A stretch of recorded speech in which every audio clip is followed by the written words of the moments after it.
Welcome our YouTube channel GS with Anshu. दोस्तों, बिहार प्रधान शिक्षक के लिए सेट प्रैक्टिस कराया जा रहा है, जिसमें आज सेट नंबर 9 को देखने वाले हैं।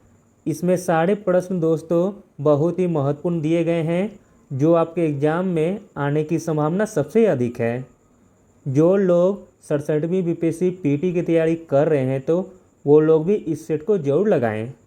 वीडियो स्टार्ट करने से पहले दोस्तों आप लोगों से एक ही रिक्वेस्ट है, प्लीज़ दोस्तों वीडियो को लाइक एंड शेयर ज़रूर करें।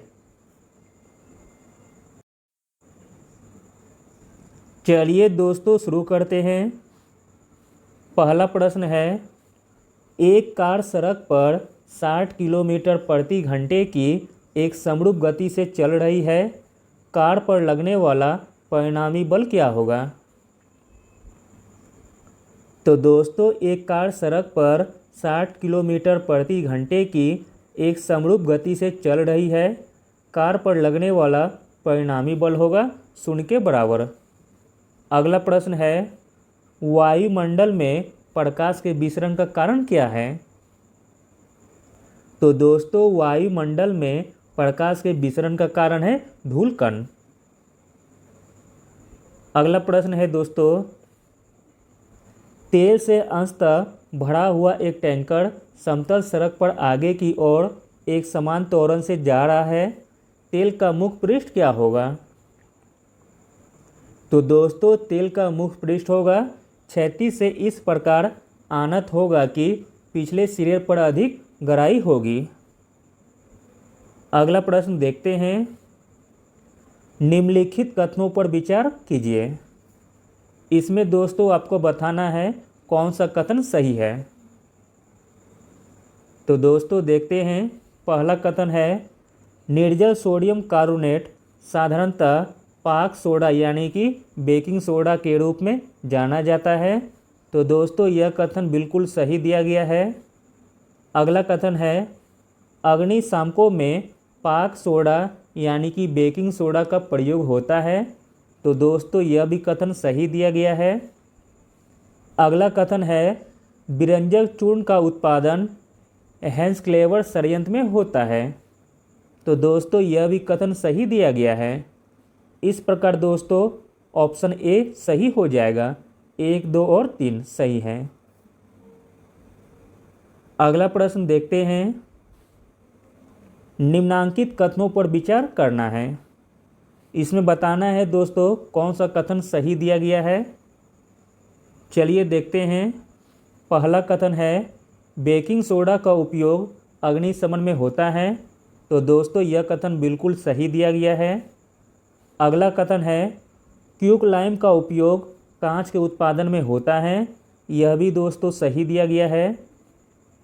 जिप्सम का उपयोग प्लास्टर ऑफ पेरिस के उत्पादन में होता है। तो दोस्तों यह भी कथन सही दिया गया है। इस प्रकार दोस्तों ऑप्शन नंबर डी सही हो जाएगा। 1, 2 एवं 3।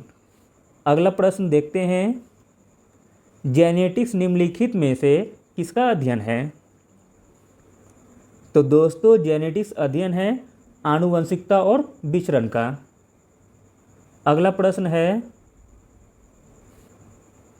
मेंडल का आनुवंशिकता का सिद्धांत किस पर आधारित है? तो दोस्तों मेंडल का आनुवंशिकता का सिद्धांत आधारित है लैंगिक जनन पर। अगला प्रश्न देखते हैं, पर्यावरण किससे बनता है? तो दोस्तों पर्यावरण बनता है जीवीय घटकों से, अजैव घटकों से तथा भू आकृति घटकों से। तो दोस्तों इसका राइट आंसर हो जाएगा ऑप्शन नंबर डी, उपरोक्त सभी से। अगला प्रश्न देखते हैं, किसी जीव विज्ञानी द्वारा आसानी से पहचाना जाने वाला सबसे बड़ा स्थलीय समुदाय क्या कहलाता है? तो दोस्तों किसी जीव विज्ञानी द्वारा आसानी से पहचाना जाने वाला सबसे बड़ा स्थलीय समुदाय कहलाता है बायोम। अगला प्रश्न है,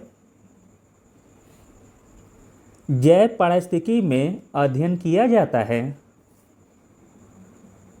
तो दोस्तों जैव पारिस्थितिकी में अध्ययन किया जाता है प्राणी के बीच का अंतर संबंध को, पादप पादप के बीच का अंतर संबंध को तथा पादप प्राणी के साथ इनके वातावरण से स्थापित संबंधों का। तो दोस्तों इसका राइट आंसर हो जाएगा ऑप्शन नंबर डी, उपरोक्त सभी। अगला प्रश्न है, हाल ही में बिहार के सारण में राष्ट्रीय जलमार्ग 1 जो कि गंगा नदी पर है, कालू घाट इंटरमॉडल टर्मिनल का शिलान्यास किसके द्वारा किया गया है? तो दोस्तों हाल ही में बिहार के सारण में राष्ट्रीय जलमार्ग 1 पर कालू घाट इंटरमॉडल टर्मिनल का शिलान्यास किया गया है सर्बानंद सोनोवाल जी के द्वारा। अगला प्रश्न देखते हैं, हाल ही में बिहार के मुख्यमंत्री नीतीश कुमार की अध्यक्षता में हुई कैबिनेट बैठक में सरकारी राशन की दुकान से किस अनाज के वितरण की केंद्र सरकार की योजना में मंजूरी दी गई है? तो दोस्तों वह अनाज है फोर्टिफाइड चावल। हाल ही में बिहार के मुख्यमंत्री नीतीश कुमार की अध्यक्षता में हुई कैबिनेट बैठक में सरकारी राशन की दुकान से फोर्टिफाइड चावल के वितरण की केंद्र सरकार की योजना को मंजूरी दी गई है। अगला प्रश्न देखते हैं, हाल ही में जारी स्मार्ट सिटी रैंकिंग में बिहार का कौन सा जिला प्रथम स्थान पर है? तो दोस्तों वह जिला है भागलपुर। हाल ही में जारी स्मार्ट सिटी रैंकिंग में बिहार का भागलपुर जिला प्रथम स्थान पर है। अगला प्रश्न देखते हैं, हाल ही में आयोजित इंडिया स्किल्स की राष्ट्रीय प्रतियोगिता में बिहार को कितने मेडल प्राप्त हुए हैं? तो दोस्तों बिहार को 11 मेडल प्राप्त हुए हैं। हाल ही में आयोजित इंडिया स्किल की राष्ट्रीय प्रतियोगिता में बिहार को 11 मेडल प्राप्त हुए हैं। अगला प्रश्न है, हाल ही में बिहार के किन बाल वैज्ञानिकों का चयन इंस्पायर अवार्ड मानक के लिए हुआ है? तो दोस्तों वह बाल वैज्ञानिक का नाम है सूरज प्रताप एम प्रिया कुमारी। हाल ही में बिहार के सूरज प्रताप एम प्रिया कुमारी जी का चयन इंस्पायर अवार्ड मानक के लिए हुआ है। अगला प्रश्न देखते हैं दोस्तों, हाल ही में किस युवा को वैज्ञानिक पुरस्कार 2021 से सम्मानित किया गया है? तो दोस्तों वह युवा का नाम है ओम प्रकाश गुजेला। ओम प्रकाश गुजेला जी को वैज्ञानिक पुरस्कार 2021 से सम्मानित किया गया है। अगला प्रश्न देखते हैं दोस्तों, निम्नलिखित में से किस खिलाड़ी को विश्व एथलेटिक्स ने देश में प्रतिभाओं को तराशने और लैंगिक समानता की पैरवी के लिए वर्ष की सर्वश्रेष्ठ महिला का पुरस्कार दिया है? तो दोस्तों वह खिलाड़ी का नाम है अंजू बॉबी जॉर्ज। अंजू बॉबी जॉर्ज को विश्व एथलेटिक्स ने देश में प्रतिभाओं को तराशने और लैंगिक समानता की पैरवी के लिए वर्ष की सर्वश्रेष्ठ महिला का पुरस्कार दिया है।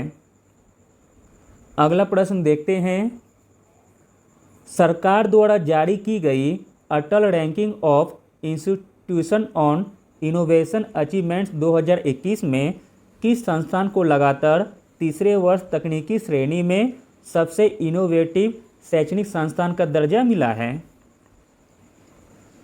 तो दोस्तों वह शैक्षणिक संस्थान का नाम है IIT मद्रास। अगला प्रश्न देखते हैं दोस्तों, एक राष्ट्र एक विधायी प्लेटफॉर्म की अवधारणा निम्नलिखित में से किसके द्वारा प्रस्तुत की गई है?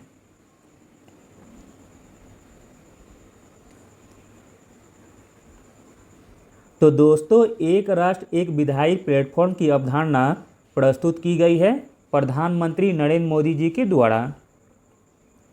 अगला प्रश्न देखते हैं, राष्ट्रीय परिवार स्वास्थ्य सर्वेक्षण 5 2019-21 के अनुसार निम्नलिखित में से किस राज्य में कुल प्रजनन दर सबसे कम है?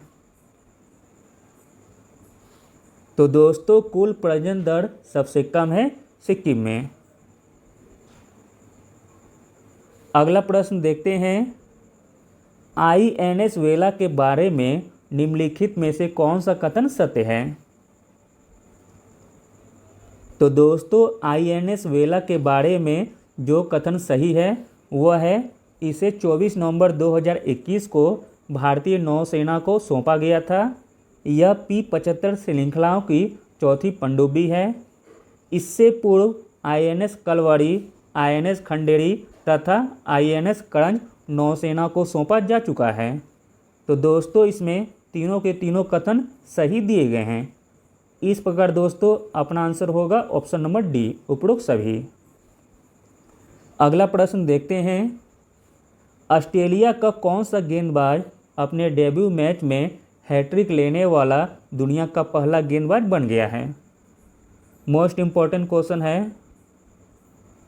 तो दोस्तों वह खिलाड़ी का नाम है नाथन एलिस।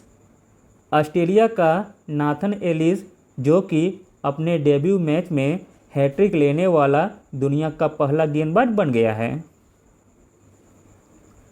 अगला प्रश्न देखते हैं। निम्नलिखित में से किस देश के पर्वतारोही सरोज काशिप दुनिया की दूसरी सबसे ऊंची चोटी K2 के शिखर पर पहुंचने वाला दुनिया के सबसे कम उम्र के पर्वतारोही बन गए हैं? तो दोस्तों सरोज काशिप का संबंध है पाकिस्तान देश से। पाकिस्तान देश के पर्वतारोही सरोज काशिप दुनिया की दूसरी सबसे ऊंची चोटी K2 के शिखर पर पहुंचने वाला दुनिया के सबसे कम उम्र के पर्वतारोही बन गए हैं। अगला प्रश्न है। यूनेस्को की महानिदेशक आंड्रा ओजेले ने किसको वर्ष 2023 के लिए यूनेस्को वर्ल्ड बुक कैपिटल के रूप में नामित किया है? यह भी दोस्तों मोस्ट इम्पॉर्टेंट क्वेश्चन है VVI। तो दोस्तों वह शहर है आगरा। यूनेस्को की महानिदेशक आंड्रा ओजेले ने वर्ष 2023 के लिए यूनेस्को वर्ल्ड बुक कैपिटल के रूप में नामित किया है आगरा को।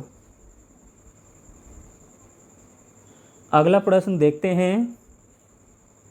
किस देश ने होसोंग 8 नामक नई विकसित हाइपरसोनिक मिसाइल का सफलतापूर्वक परीक्षण किया है?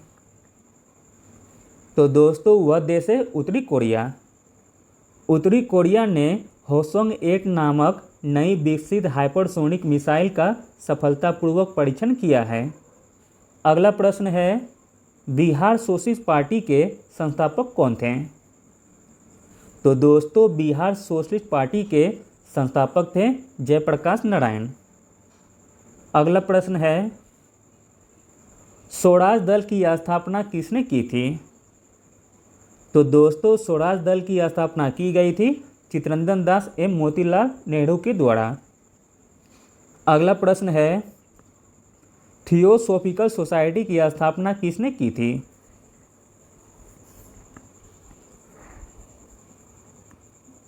तो दोस्तों थियोसॉफिकल सोसाइटी की स्थापना की गई थी मैडम HP ब्लाटवस्की के द्वारा।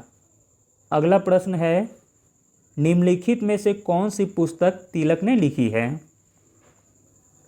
तो दोस्तों बाल गंगाधर तिलक के द्वारा लिखी गई पुस्तक है गीता रहस्य।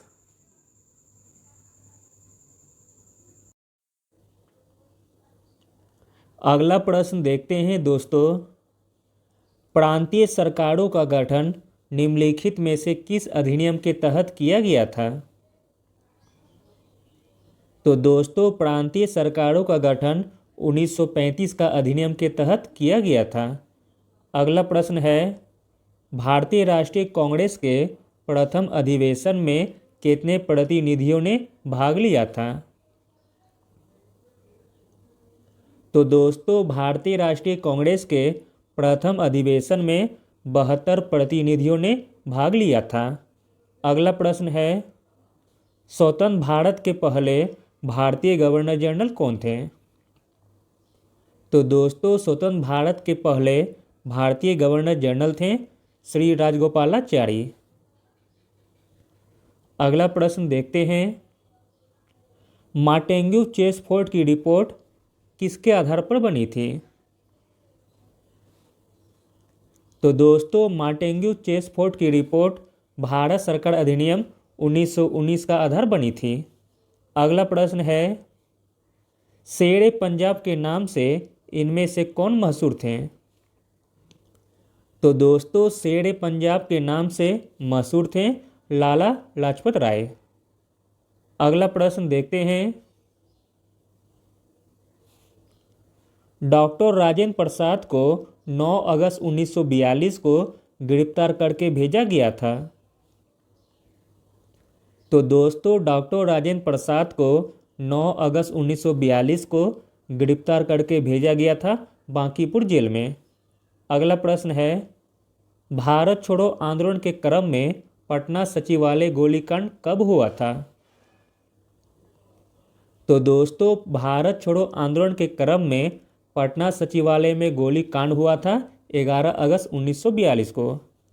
अगला प्रश्न है, भारत छोड़ो आंदोलन के क्रम में 11 अगस्त 1942 को पटना सचिवालय में पुलिस गोलीकांड में मरने वाले छात्रों की संख्या कितनी थी?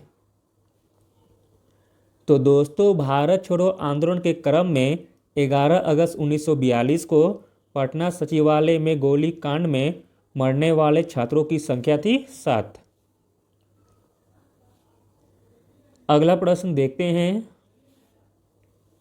13 अगस्त 1942 को कहाँ झंडा फहराने के क्रम में 13 वर्षीय बालक ध्रुव कुमार की मृत्यु पुलिस की गोली से हुई थी? तो दोस्तों 13 अगस्त 1942 को झंडा फहराने के क्रम में 13 वर्षीय बालक ध्रुव कुमार की मृत्यु पुलिस की गोली से हुई थी कटिहार जिले में। यह तो अपना ही जिला है।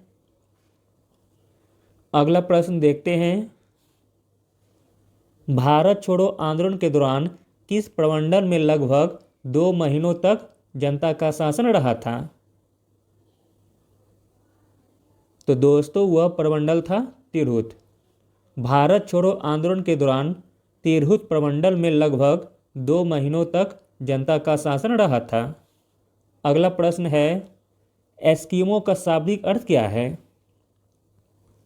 तो दोस्तों एस्किमो का शाब्दिक अर्थ है कच्चा मांस खाने वाला। अगला प्रश्न है, न्यूजीलैंड के मूल निवासी को कहते हैं? तो दोस्तों न्यूजीलैंड के मूल निवासी को कहते हैं माओरी।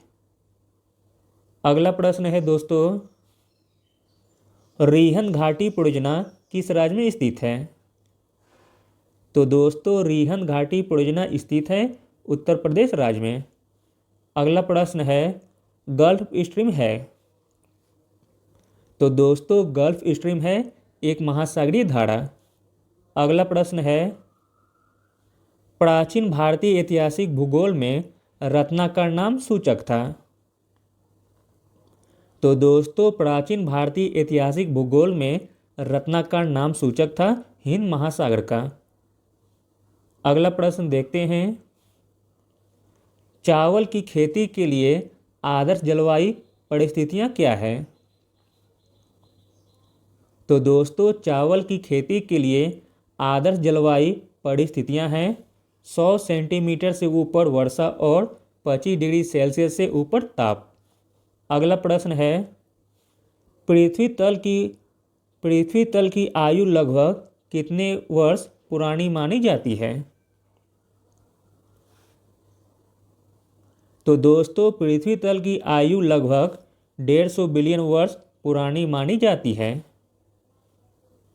अगला प्रश्न देखते हैं, हमारी आकाशगंगा के केंद्र की परिक्रमा करने में सूर्य को समय लगता है?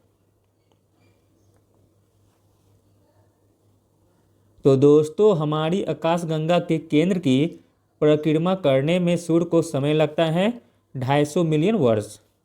अगला प्रश्न है, कौन सा शहर हडसन नदी के किनारे बसा है?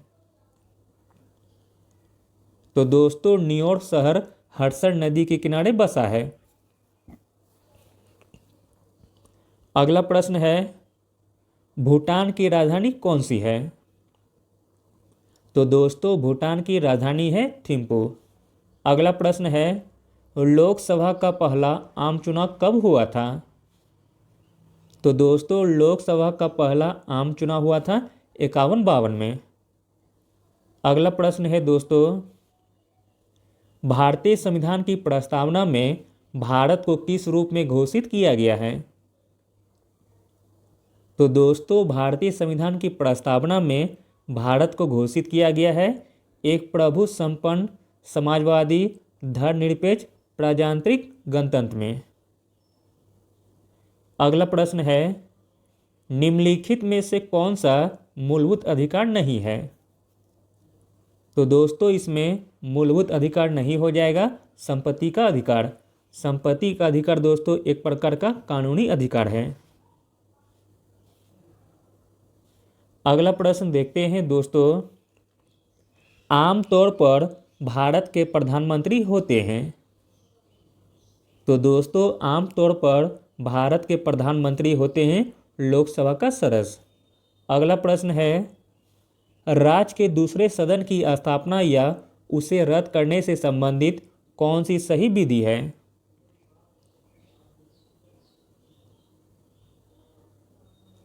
तो दोस्तों राज्य के दूसरे सदन की स्थापना या उसे रद्द करने से संबंधित जो सही विधि है वह है ऑप्शन नंबर सी, संबंधित राज्य के विधानसभा द्वारा साधारण बहुमत से पारित प्रस्ताव और संसद द्वारा पारित विधि के द्वारा।